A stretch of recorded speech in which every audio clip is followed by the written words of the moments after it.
Hello and welcome to my first and hopefully not my last video on the flat earth theory. I finally did it.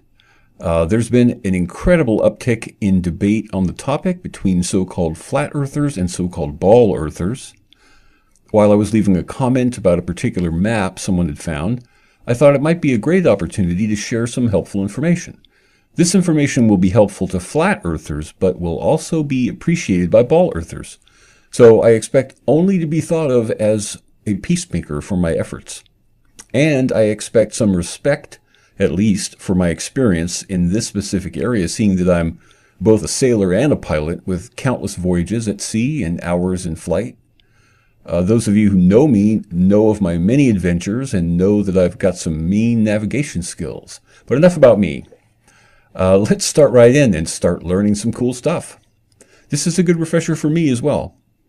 And I guarantee that if you've recently been involved in debate or discussion on the flat earth topic, from either side or the middle, you'll find this information fascinating. We'll start with this map. This is about the most basic, useful example of a particular type of map. This type of map is called an azimuthal equidistant map. Now, there are versions of this map that look quite different, and many variations because it's one of the map styles that can be more useful by changing its topography depending upon your location and intended use. One thing they will all have in common, though, is they will all be generally circular in shape. However, I have noticed a few people out there citing the map as being a flat Earth map, which I think is incorrect. At least if we consider that they're implying the map maker or cartographer intended to depict a truly flat Earth in this way. In reality, and from examples across many centuries now, this map style has been created by ball earthers looking mainly to depict a ball Earth with a single flat circle. So I think the most logical and honest way to understand what the map is, or what it's depicting, begins with imagining a ball Earth. Even better, we can look directly down on a common globe of the Earth. Now imagine that the two hemispheres, north and south, or top and bottom, are split in two. Starting with the northern hemisphere, imagine pushing down on the semicircular dome shape until it becomes flat. What results would be pretty close to what we see here. However, objects closer to the center of the circle will have compressed slightly, while objects closer to the edge will have expanded slightly. Now, imagine the bottom half that we can't see becoming extremely flexible, almost elastic. In a sense, we need to turn it inside out from the very center of the South Pole. But as we do, we'll need to stretch it wide enough to become visible around the existing portion, and we'll need to flatten the whole thing as well. With the top half of the globe compressed flat without widening that circle, and the bottom half pulled up and around from the center to merge with the top half, we've created an azimuthal equidistant map. Before we get into how this type of map is commonly used today, let's look at a few historical examples. Going as far back in time as I could for the earliest example that was at least somewhat common and well known, I found this map from 1320. It was made by Pietro Visconti. I would need to look closer and do some research to know how accurate it really is. This relates to how the map is often drawn dependent upon the maker's location. But to my eye, it looks like a damn good map. I mean, it's hard to imagine it was created without the aid of technology unavailable at the time. If not that, then spiritual guidance or extrasensory perception or something might have been involved. Next, here's an example from 1350 by Ranulph Higden from his Polychromicon. I'm going to go out on a limb and say that this thing is completely whacked out. If you're someone who thinks the Earth is much younger than claimed, that it's expanding over time, or that the land masses have morphed to an extreme degree in the past millennia, then this map may be for you. I believe some of that, by the way. Skipping along exactly 100 years to 1450, because the last one was from 1350, we have a map by Fray Maro, a Venetian, I believe. It's quite detailed, but I can't say how accurate it might be. The most recent map of this type I'm going to show you is this one, from 1890 actually, the Gleason's New Standard Map. At this point, the accuracy has improved to the degree that risk analysis for global shipping didn't consider it an unacceptable legal liability to have people navigating by this map, or something very close to it. Notice that it reads longitude and time calculator. This is a good clue to its modern day use. It's also a clue to the shortcomings of an azimuthal equidistant map, and here's why.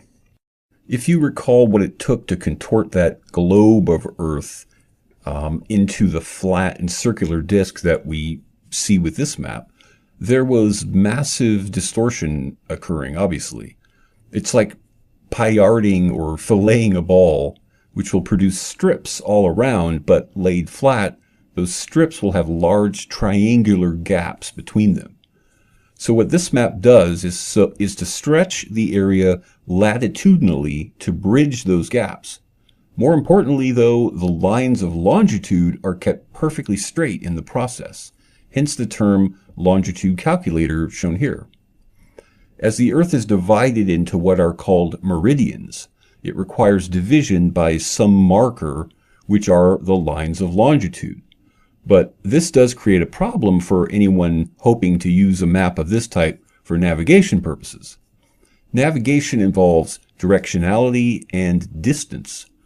This kind of map is pretty much horrible for use at either, but it's perfectly accurate for navigation purposes if your point of departure and destination are both located along one of those lines of longitude, which is not very likely.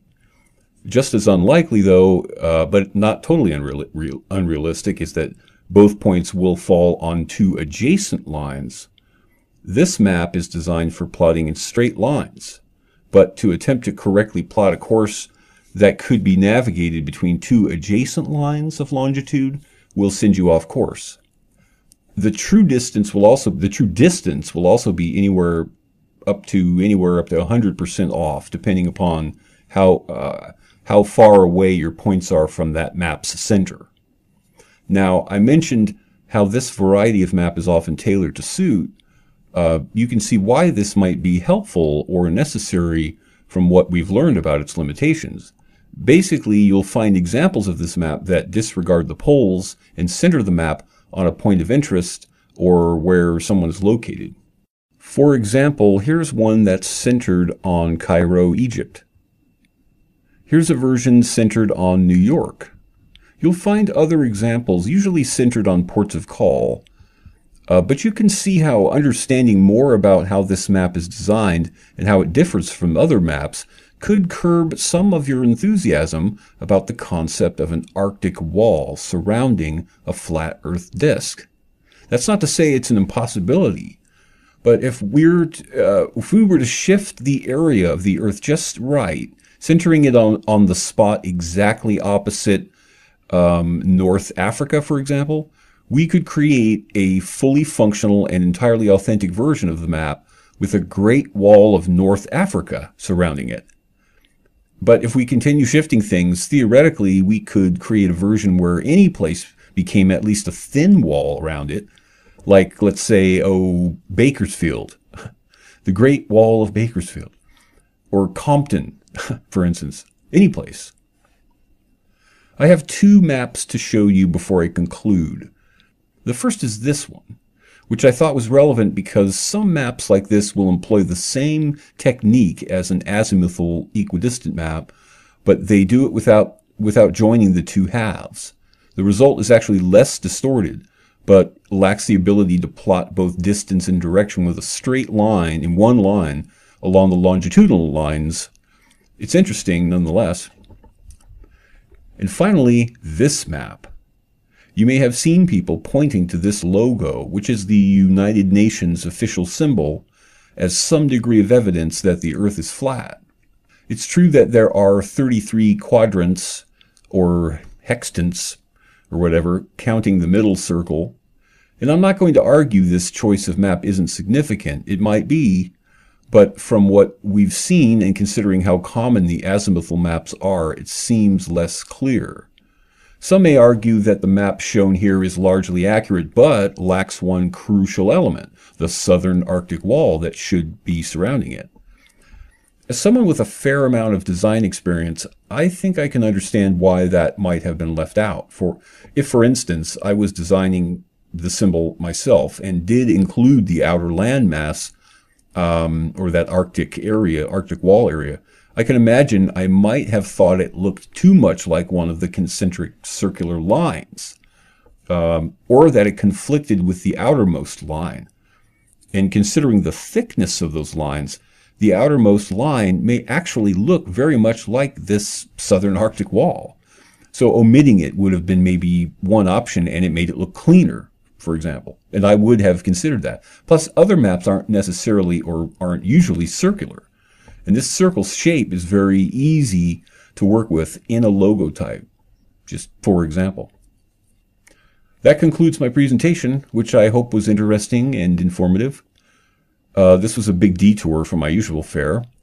Mainly, I hope it's helpful to all the flat earthers out there whose courage and creativity I do admire.